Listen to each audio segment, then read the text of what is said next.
$100,000 converted to a Roth IRA today, growing at 7% for 25 years, becomes $542,743, completely tax-free. No required minimum distributions, no IRS deadline, no taxes when you withdraw, and nothing owed by your heirs when they inherit it. Stay with me because in the next 10 minutes, I am going to show you exactly how Roth conversions work in 2026, the best window to convert, the mistakes that backfire, and 4 questions you must answer before you convert a single dollar. Let's go. Shoot.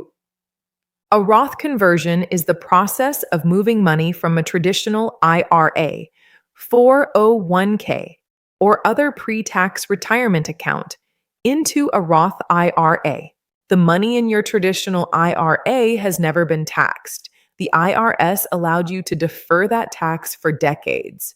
A Roth conversion is when you pay that deferred tax now, in exchange for the money growing completely tax-free from that point forward. The converted amount is added to your taxable income in the year of the conversion. If you convert $50,000, you pay ordinary income tax on $50,000 at whatever tax rate that income falls into. There is no annual limit on how much you can convert, and as of 2010, there is no income limit either. Anyone can convert at any amount in any year, but the cost is real and it is immediate. You pay the tax now. In return, the growth and future withdrawals are permanently tax-free.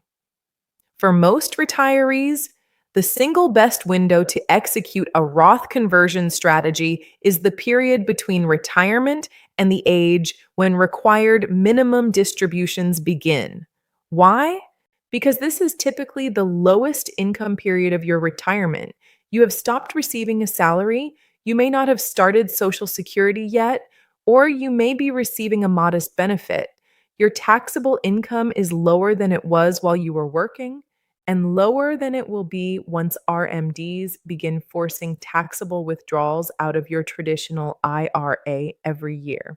Financial planners and researchers call this period the trough years. During the trough, your tax bracket may be lower than at any other point in your adult life. Converting during this window means you pay tax on the conversion at a lower rate than you would pay later, when RMDs push your income back up. If you were born between 1951 and 1959, your RMDs begin at age 73. If you were born in 1960 or later, they begin at 75.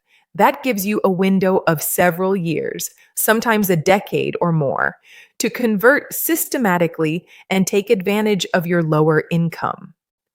Here is a development that every retiree considering a Roth conversion needs to understand. In July 2025, the One Big Beautiful Bill Act was signed into law. This legislation permanently extended the lower tax rates established by the Tax Cuts and Jobs Act of 2017. Those rates were previously scheduled to expire and revert to higher pre-2018 levels in 2026. They will not expire. The 7 tax brackets at 10, 12, 22, 24, 32, 35, and 37% are now permanent, unless a future Congress acts to change them. This changes the Roth conversion calculus. For years, financial advisors told retirees to convert aggressively because tax rates were going to rise automatically in 2026. That urgency is now gone. The rates are staying where they are. However, this does not mean Roth conversions are no longer valuable. What it means is that the primary reason to convert has shifted from tax rate risk to personal bracket management. You should still consider converting, not because rates are going up for everyone, but because your personal tax rate is likely going up when RMDs begin. When your spouse passes and you file as a single taxpayer, or when your income sources change in ways that push you into higher brackets.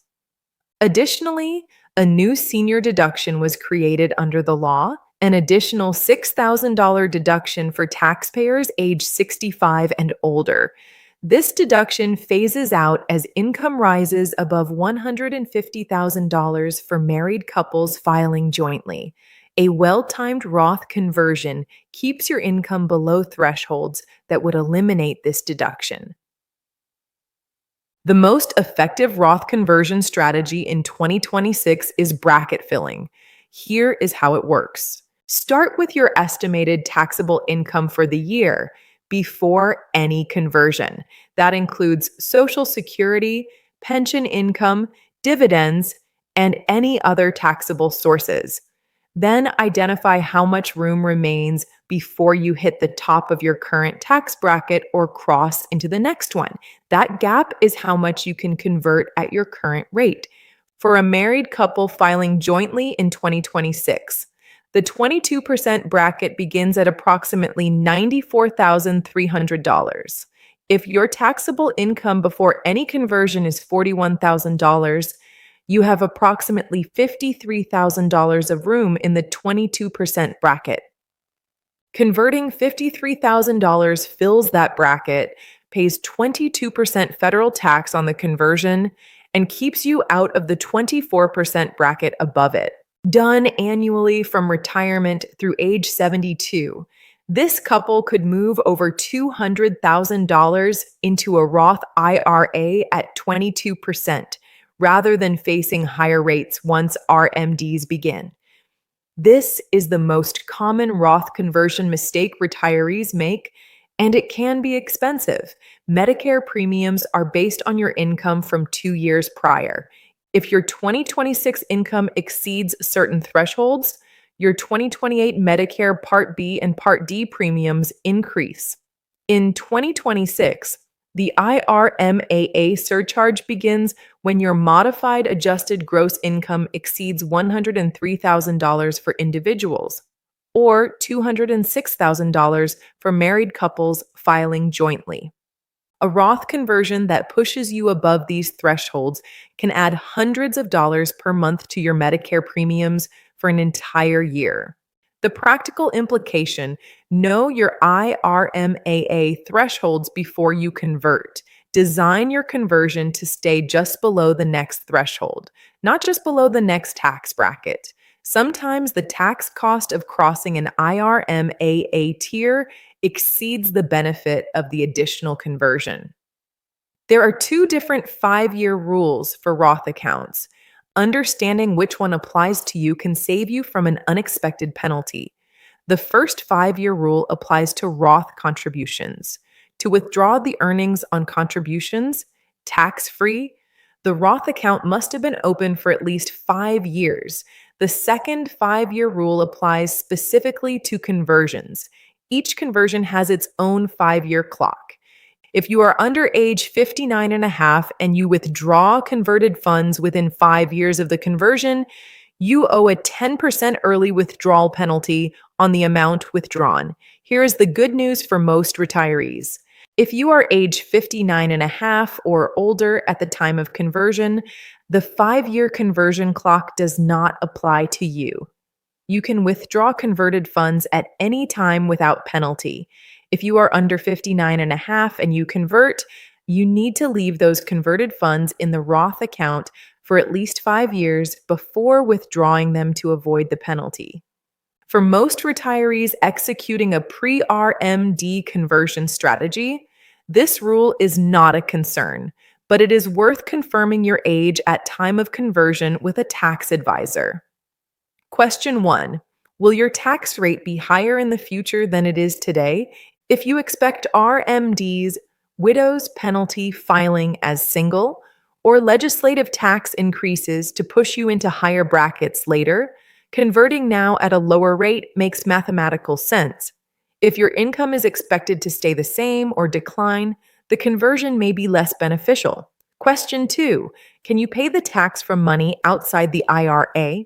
Ideally, you pay the tax on a Roth conversion from cash savings, a taxable brokerage account, or other non-IRA funds. Paying the tax from the converted IRA itself reduces the amount that actually ends up in the Roth. and may trigger penalties if you are under 59 and a half. Question 3. Do you have a long enough time horizon for the Roth to grow? The power of a Roth conversion compounds over time. Paying tax today to avoid tax in 25 years makes sense. Paying tax today if you expect to need the money in 2 years may not. Question 4. Will the conversion push you above an IRMAA threshold or eliminate your new senior deduction? Run the numbers before converting. A $53,000 conversion that saves you tax in the future but costs you $6,000 in Medicare premiums next year may not be the net benefit it appears. Roth conversions are not right for everyone. If you are currently in a high tax bracket because of pension income, Social Security, and other sources, and you expect your income to decline, waiting may be the better strategy. If you do not have cash outside the IRA to pay the conversion tax, converting requires taking money from the IRA itself, which reduces the amount converted and defeats part of the purpose.